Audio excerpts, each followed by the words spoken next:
Alright, in this video I'll be covering the derivative of the Lambert W function. So the Lambert W function is the inverse of the product exponential, which is the function y equals x times e to the power of x. So the Lambert W function defined implicitly is just substituting y for x to get x equals y times e to the power of y.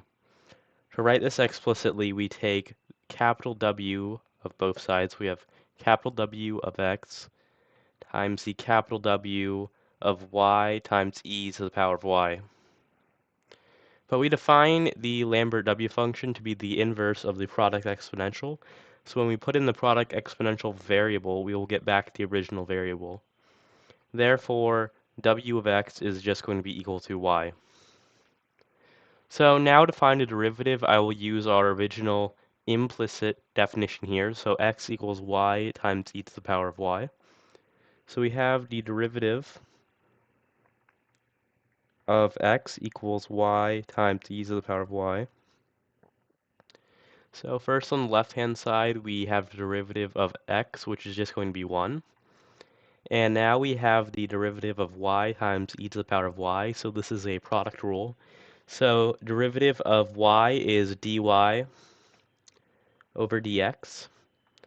And now we have to multiply by the undifferentiated term, which is just going to be e to the power of y. And now we have the derivative of e to the power of y, which is just going to be dy over dx times e to the power of y, but we have to multiply by y, which is not being differentiated. So we have y times e to the power of y. So now we can factor out common terms.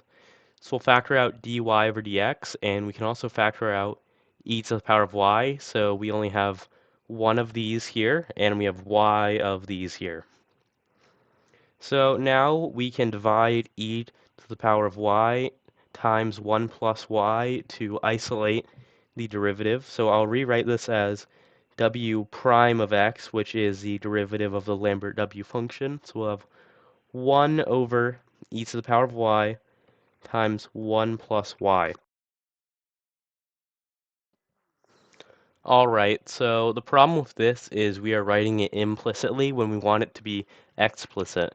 So what we can do is we can look back at our original definitions to make this explicit. So first what we can do is we can rewrite y here, which we defined as w of x. So we have 1 over e to the power of y times 1 plus w of x. Now look here at e to the power of y. This can be rewritten as e to the power of w of x. So we can rewrite this as 1 over e to the power of w of x times 1 plus w of x. So look how we can simplify this. If we add w of x times e to the power of w of x, this would simply be x because w of x is y, as we defined here. So we would have w of x times e to the power of wx, so that would be x. So this is simply going to be x divided by w of x.